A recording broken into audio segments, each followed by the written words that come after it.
அனைவருக்கும் வணக்கம். நம்ம டெய்லியும் prelims and mains point of வியூல 5 கொஸ்டின்ஸ் கரண்ட் அஃபேர்ஸ்ல இருந்து பார்க்குறோம். இன்னைக்கு என்ன கொஸ்டின்ஸ் இருக்கு அப்படின்னு சொல்லி பார்ப்போம். First one, choose the correct statements about கலைஞரின் கனவு இல்லம் திட்டம் அப்படின்னு சொல்லி கேட்டிருக்காங்க. ஸோ கனவு இல்லம் திட்டம் பற்றி சரியான ஸ்டேட்மெண்ட்ஸ் அப்படின்னு சொல்லி கேட்டிருக்காங்க.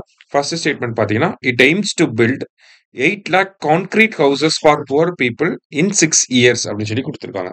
அதாவது 6 வருஷத்துல 8 லட்சம் கான்கிரீட் வீடுகளை கட்டணும். அதுதான் இந்த திட்டம். சரிங்களா? போன வருஷம் கொண்டு வந்திருப்பாங்க. 2024 பட்ஜெட்ல அறிவிக்கப்பட்ட ஒரு திட்டம் தான் இது. சரியா? ஃபர்ஸ்ட் ஸ்டேட்மெண்ட் கரெக்ட் தான். It is implemented to achieve the target of hut free Tamil Nadu by 2030. குடிசை இல்லா தமிழகம் அப்படிங்கிற அந்த இலக்கை நோக்கி இந்த திட்டம் உருவாக்கப்பட்டிருக்கும். 2030க்குள்ள தமிழகத்துல குடிசைகள் இருக்கக்கூடாது அப்படிங்கிறதா இலக்கு. சரிங்களா? ஸோ இந்த திட்டத்துக்கு கீழே தற்போது பார்த்தீங்கன்னா, நேத்து 1 லட்சம் வீடுகள் கட்டி முடிச்சிருக்காங்க.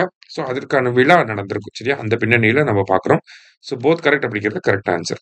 அடுத்தது, which country built the nuclear powered under water drone அப்படின்னு சொல்லி கேட்டிருக்காங்க. அதாவது அணுசக்தி நீர்மூழ்கி ட்ரோனை உருவாக்கிய நாடு எது அப்படின்னு சொல்லி கேட்டிருக்காங்க. ஸோ இதுதான் அந்த ட்ரோன். சரிங்களா? ஸோ ட்ரோன்களை பொறுத்த வரைக்கும் பார்த்தீங்கன்னா, நமக்கு வானத்துல தான் இருக்கும். ஆனா இது வந்து ஒரு நீர்மூழ்கி ட்ரோன். சரியா? அதுவுமே அணுசக்தியில இயங்கக்கூடிய ஒரு நீர்மூழ்கி ட்ரோன். ஓகேவா? நியூக்ளியர் பவர்டு அண்டர் வாட்டர் சப்மரைன்ஸை பார்த்துருப்போம். இது அண்டர் வாட்டர் ட்ரோன். சரியா? ஸோ இதை யார் உருவாக்கியிருக்காங்க அப்படின்னு சொல்லி பார்த்தீங்கன்னா, ரஷ்யா வந்து உருவாக்கியிருக்காங்க. பொசைடான் அப்படின்னு சொல்லி இதுக்கு பேர் வச்சிருக்காங்க. ஓகேவா? POSEIDON பொசைடன் அப்படிங்கிறது தான் இதோட பேர். சரியா? அடுத்தது, endangered black turtle is found in which river அப்படின்னு சொல்லி கேட்டிருக்காங்க. ஸோ பிளாக் டர்ட்டில்ஸ் வந்து பார்த்தீங்கன்னா, இந்தியாவில் ஒரு கிரிட்டிக்கலி என்டேஞ்சர்ட் கேட்டகரிக்குள்ள இருக்கக்கூடிய ஸ்பீசிஸ். சரியா? அதிகமாக இந்த பிரம்மபுத்திரா நதிகளில் காணப்படும். இருந்தாலும் இந்த போகோ ரிவர் பொல்யூஷன் அதிகமாக இருக்கு. ஓகேங்களா? போகோ ரிவர் வந்து ரொம்ப பொல்யூட்டடா இருக்கு அசாம் ரீஜன்ல. சரிங்களா? எங்கன்னா அசாம் ரீஜன்ல. ஸோ அங்க நிறைய இந்த டர்ட்டில்ஸ் வந்து பாதிக்கப்பட்டிருக்கு அப்படிங்கிற செய்திகள் வந்திருக்கு. அதனால நம்ம பார்க்கணும். சரியா? ஸோ பிளாக் டர்ட்டில் அப்படின்னா போகோ ரிவர். ஆலிவ் ரிட்லி டர்ட்டில் தான் நம்மளோட ஈஸ்ட் கோஸ்ட்ல வரும். ஓகேங்களா? லெதர் பேக் டர்ட்டில் அப்படின்னு சொல்லி சொல்லுவாங்க. அது வந்து பாத்தீங்கன்னா அந்தமான் அண்ட் நிக்கோபார்ல இருக்கும். அடுத்தது கிரீன் டர்ட்டில்ஸ் அப்படிங்கிறது நமக்கு லக்ஷதீப் பகுதிகளில் இருக்கும். சரியா?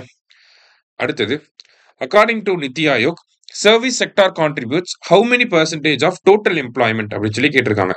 மொத்த வேலை வாய்ப்புல சேவைத்துறை எவ்வளவு சதவீதம் பங்களிக்குது அப்படின்னு சொல்லி பாத்தீங்கன்னா 30%.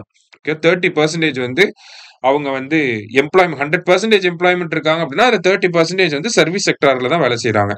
அவங்க கிராஸ் வேல்யூ ஆடட் அவங்களோடது எவ்வளவு அப்படின்னு சொல்லி பாத்தீங்க அப்படின்னா நமக்கு 55% கிராஸ் வேல்யூ ஆடட். ஜிவிஏ வந்து 55% வந்து ஜிவிஏ. சரியா? அடுத்தது, இன்டர்நேஷனல் சோலார் அலையன்ஸ் வச்சு கேட்டிருக்காங்க. Established by India and France at COP21 Paris in 2015. 2015ல COP21 பாரிஸ்ல நடந்திருக்கும். அங்கதான் இந்தியாவும் பிரான்ஸும் சேர்ந்து இந்த இன்டர்நேஷனல் சோலார் அலையன்ஸை கொண்டு வந்திருப்பாங்க. சரியா? First statement correct. இதனுடைய 8th செஷன் எங்க நடந்துச்சுன்னா நியூ டெல்லியில நடந்துச்சு. கரெக்ட் தான். செகண்ட் ஸ்டேட்மெண்ட்டும் கரெக்ட் தான். ஹெட் குவார்டர்ஸ் எங்க இருக்குன்னா ஹரியானாவோட குருகிராம் அப்படிங்கிற பிளேஸ்ல இருக்கு. சரியா? 3 ஸ்டேட்மெண்ட்டுமே கரெக்ட் தான். கிட்டத்தட்ட 120 மெம்பர் கண்ட்ரிஸ் வந்து இருக்காங்க. சரியா?